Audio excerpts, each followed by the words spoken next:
Salam saudara-saudari yang terkasih dalam Tuhan Yesus Kristus. Mengucap syukur dan berterima kasih karena kebaikan Tuhan kita bisa ada sebagaimana kita ada pada saat hari ini.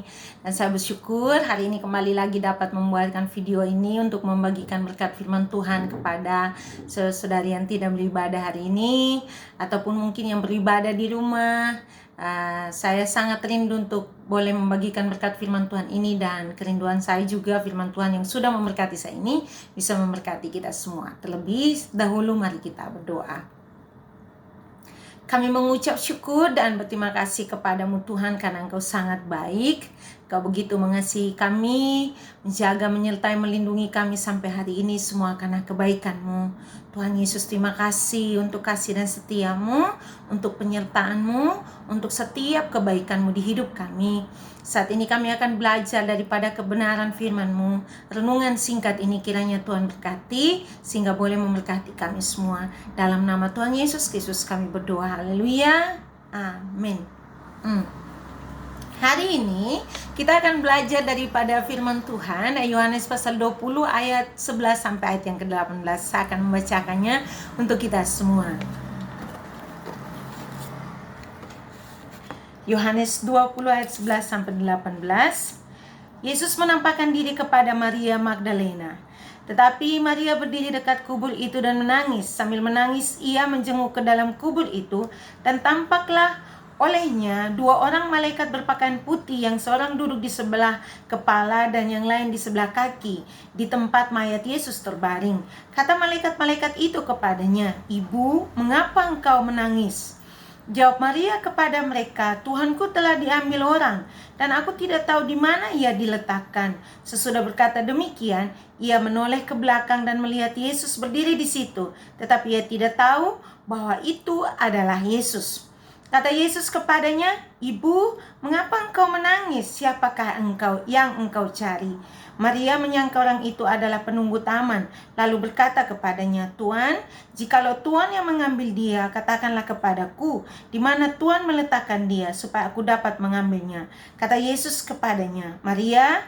Maria berpaling dan berkata kepadanya dalam bahasa Ibrani, "Rabuni," artinya guru. Kata Yesus kepadanya, "Janganlah engkau memegang aku, sebab aku belum pergi kepada Bapa. Tetapi pergilah kepada saudara-saudaraku dan katakanlah kepada mereka bahwa sekarang aku akan pergi kepada Bapakku dan Bapamu, kepada Allahku dan Allahmu." Maria Magdalena pergi dan berkata kepada murid-murid, "Aku telah melihat Tuhan," dan juga bahwa Dia yang mengatakan hal itu kepadanya. Saya mencatat beberapa hal penting untuk kita semua pada hari ini. Yang pertama, saya ingin mengatakan kepada kita bahwa kalau orang sedih pasti sukanya nangis. Ya, biasanya menangis akan menolong kita untuk bisa melepaskan rasa sedih, gundah, galau, gulana, semua rasa. Ya, rasa yang membuat hati kita kacau, menangis bisa menolong kita untuk menjadi lebih tenang. Dan saya pun demikian. Kalau rasa susah sekali, and I will cry, saya akan menangis sekuat tenaga saya sampai saya merasa bahwa oke, sudah cukup dan saya berhenti. Tapi tangisan saya dulu sebelum saya terima Tuhan Yesus sebagai Tuhan dan Juru Selamat, saya menangis, meraung-raung, entah menangis kepada siapa. Lebih banyak saya akan bilang, "Mama, mama," begitu. But now when I become the follower of Christ, sekarang setelah saya menjadi pengikut Tuhan, menjadi anak Tuhan, menerima Tuhan Yesus sebagai Tuhan dan Juru Selamat, memang saya masih menangis, tapi saya menangis kepada Tuhan. Maka hari ini kita akan merenungkan firman Tuhan ini di bawah satu tema, mengapa engkau menangis. Berbicara tentang menangis, ada salah seorang yang menuliskan satu kalimat, katanya gini, menangis itu penting. Kenapa? Karena itu juga adalah salah satu terapi yang baik untuk hati. Tapi mari kita lihat di sini apa yang dilakukan oleh Maria. Ketika dia datang ke kubur, dan di situ juga ada beberapa murid, Petrus, Yohanes juga datang ke kubur dan melihat bahwa tidak ada Tuhan Yesus di sana, sudah tidak ada lagi mayatnya di kubur itu. Semua mereka pergi. Tetapi apa yang dilakukan oleh Maria adalah dia tetap berdiri dekat kubur itu dan dia menangis. Ya, ini menunjukkan satu sikap atau satu rasa kasih yang begitu besar kepada Tuhan dari Maria. Nah, firman Tuhan katakan pada Yohanes pasal 20 ayat 1 bahwa Maria pergi ke kubur itu pagi-pagi benar. Artinya she is seeking the Lord. Ya, dia mencari Tuhan pagi-pagi benar. Dan ketika dia tidak menemukan Tuhan, dia tidak berlari meninggalkan tempat itu, tapi dia menangis dengan begitu sedihnya. Dia mencari Tuhan. Dia melihat ke dalam kubur dan memastikan bahwa pasti ada di situ. Kenapa dia tidak ada, seperti itu? Kacau, pikirannya kacau, tidak tahu apa yang harus dia lakukan, seperti itu. Nah, dalam situasi kayak gitu dia melihat ada 2 orang malaikat. Nah, ketika 2 orang malaikat ini melihat dia, mereka bilang, "Ibu, mengapa engkau menangis?" Dia menjawab mereka, tapi tidak berhenti di situ saja. Firman Tuhan katakan bahwa ketika setelah itu dia melihat ada yang lain lagi, dan firman Tuhan katakan itu Yesus, tetapi Maria tidak mengenalnya. Dan dikatakan oleh firman Tuhan bahwa Maria mengenal bahwa itu adalah Tuhan Yesus ketika Yesus memanggil namanya Maria. Maka ada 2 hal penting yang sangat ingin saya bagikan untuk satu bagian ini, yaitu waktu Yesus bertanya kepada Maria, dia bilang gini, "Ibu, mengapa engkau menangis?" Dan yang kedua dia bilang, "Siapakah yang engkau cari?" Dan setelah itu baru dia memanggil namanya Maria. Dari 3 hal ini yang saya sampaikan kepada kita, 2 pertanyaan dan 1 panggilan nama, situ kita belajar bahwa Yesus sebenarnya sangat-sangat tahu, mengerti, bahkan satu hal yang paling terkecil sekalipun dalam pikiran kita, dalam hati kita, yang tidak dapat diketahui oleh manusia atau apapun itu, Tuhan tahu. Ya.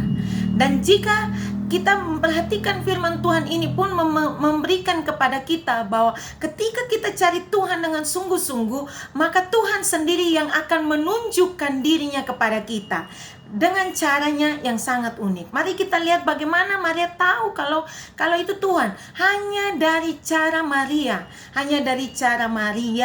mendengarkan Yesus memanggil namanya, dia tahu bahwa itu Tuhan. Nah, kenapa saya ingin sekali kita memperhatikan hal-hal ini? Karena gini, kalau Tuhan itu sangat kenal kita. Dia adalah Allah kita. Dia Allah yang sangat mengenal kita. Dalam kitab yang lain juga mengatakan bahwa dia adalah gembala kita dan kita adalah domba-dombanya. Dan gembala sangat mengenal domba-dombanya. Tetapi kebalikannya juga di sini ketika Maria mendengarkan Yesus memanggil namanya dan Maria tahu bahwa itu adalah Tuhan, bahwa itu adalah Tuhan Yesus, disitulah kita juga belajar bahwa kalau mau untuk mengenal Tuhan dengan sungguh-sungguh, tahu siapa dia, kita juga harus punya hubungan yang baik dengan dia. Kenapa kita harus punya hubungan yang baik? Buktinya adalah ketika mungkin banyak orang tahu namanya Maria, tapi sama mungkin orang banyak yang tahu, nama saya Yeri. Tapi kalau saya bisa membedakan caranya orang itu memanggil saya, berarti saya punya hubungan yang sangat dekat dengannya. Begitu juga dengan Maria. Itu hanya satu contoh tadi tentang saya. Maria ketika mendengarkan Yesus memanggil namanya, dia tahu bahwa itu Yesus. Dia tahu bahwa itu Tuhan. Kenapa? Karena dia punya hubungan yang sangat erat dengan Tuhan. Ya, maka kembali lagi kepada kita semua. Tuhan adalah gembala kita. Dia adalah Allah dan kita adalah umatnya. Kita adalah umat gembalaannya. Nah, kalau gembala kita mengenal kita dengan begitu baik, maka harusnya kita juga mengenal gembala kita. Ya. Kalau Allah kita mengenal kita dengan begitu baik, maka harusnya kita juga mengenal Allah kita. Nah, bagaimana caranya supaya mengenal Allah kita? Kita harus membangun hubungan pribadi kita dengan Tuhan, membaca, merenungkan firman Tuhan setiap hari, berdoa, menaikkan puji-pujian kepadanya, maka Tuhan akan berbicara kepada kita pribadi lepas pribadi. Jangan harap mengerti apa yang Tuhan kehendaki di hidup kita, atau jangan harap tahu tentang Tuhan kalau tidak punya hubungan yang benar dengan Tuhan, tidak punya hubungan yang baik dengan Tuhan. Ya, karena kalau kita nggak punya cara hidup atau hubungan yang baik dengan Tuhan, maka kalaupun Tuhan berbicara kepada kita, kita nggak punya kepekaan untuk mengerti kalau Dia yang sedang berbicara. Yang kedua, kita lihat di sini bahwa ketika Maria mendengarkan Tuhan Yesus berbicara kepadanya, saya melihat satu hal. Maria memang menangis dalam kesedihan, tetapi dalam kesedihan itu Tuhan membiarkan dia menemukan Tuhan atau melihat Tuhan. Tuhan menampakkan diri kepadanya. Ya, hal kedua yang kita pelajari bersama-sama di sini adalah ketika kita memiliki iman sungguh-sungguh kepada Tuhan, memang kita tidak akan luput dari yang namanya kesedihan. Pasti ada hal-hal yang membuat kita sedih, ada hal-hal yang membuat kita merasa sangat sulit. Tetapi ketika kita cari Tuhan, Tuhan akan ada di situ untuk menolong kita. Karena ketika kita bersedih dan kita benar-benar datang dan meminta pertolongan Tuhan, di situ Tuhan ada.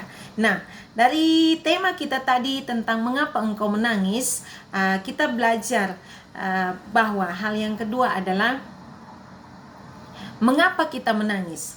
Ya, karena pasti ada hal-hal yang membuat hati kita sakit, hati kita sedih, hati kita merasa bahwa dia tidak mampu untuk menanya, maka kita menangis.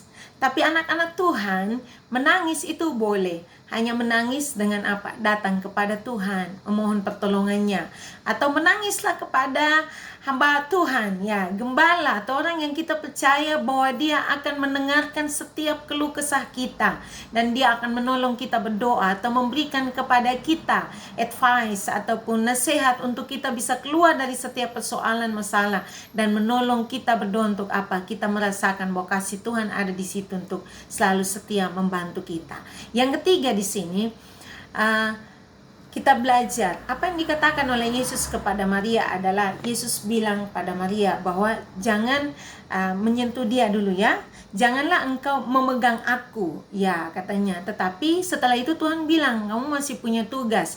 Pergilah kepada saudara-saudaraku dan katakanlah kepada mereka. Ya, jadi Tuhan memberikan tugas khusus kepada Maria untuk memberitahukan kepada para murid yang lain bahwa dia telah bangkit.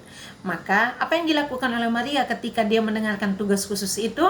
Dia dengan serta-merta, dengan cepat, hurry up, dia pulang dan dia menceritakan semua itu kepada murid-murid. Kita pun demikian. Memang kita pasti ada dalam satu situasi sulit. Tapi ketika kita selesai melewati masa sulit itu dan kita lihat karya Tuhan yang terjadi dengan begitu luar biasa, tugas kita adalah datanglah ceritakan karya Tuhan yang begitu baik, begitu luar biasa kepada saudara-saudari kita, kepada orang-orang di sekitar kita, kepada keluarga kita, kepada mereka yang mau bahkan bersedia untuk mendengarkan, ataupun mereka yang mungkin pernah mengalami kesulitan seperti kita, supaya apa? Mereka juga diberkati dan kesedihan bisa berubah menjadi sukacita. Ya, kesedihan berubah menjadi sukacita, lahir dari hati yang percaya dengan sungguh-sungguh, beriman dan mengenal siapa Allah yang kita percayai. Tuhan Yesus memberkati kita semua. Bersyukur, berterima kasih untuk firman Tuhan. Mari kita berdoa. Engkau Allah yang sangat baik Tuhan. Terima kasih karena Engkau mau menderita bagi kami. Engkau mati, bangkit, bahkan Engkau membuktikan bahwa dirimu Allah dengan menampakkan diri kepada setiap murid-murid. Bahkan selama 40 hari Tuhan menampakkan diri beberapa kali supaya kami boleh melihat bahwa nyata kebesaran-Mu. Engkau Allah, Allah yang hidup. Tuhan, berkatilah sehingga firman Tuhan ini boleh menolong kami untuk terus hidup memuliakan Engkau. Biarlah kami membangun hubungan pribadi kami dengan sungguh-sungguh kepada Tuhan. Dan ketika Tuhan mempercayakan kami untuk melakukan sesuatu atau melewati satu masa yang sulit, masa yang kritis, dan ketika kami dapat melewati itu bersama Tuhan, biarlah kami menceritakan tentang Tuhan kepada orang lain dan hidup menjadi berkat. Ini doa kami dalam nama Tuhan Yesus Kristus kami berdoa, haleluya, amin. Ya, Tuhan Yesus memberkati. Selamat hari Minggu. Sampai jumpa lagi minggu depan. Dan seperti biasa, setiap hari saya akan bagikan berkat firman Tuhan lewat daily devotion kepada teman-teman, renungan singkat ataupun gambar-gambar yang menuliskan tentang firman Tuhan yang memberkati. Biarlah itu terus menolong kita untuk mengenal siapa Allah kita dan memiliki hubungan pribadi yang erat dengan Tuhan. Tuhan Yesus berkati. Ya, saya sangat bersyukur, berterima kasih boleh share ini. Bye-bye.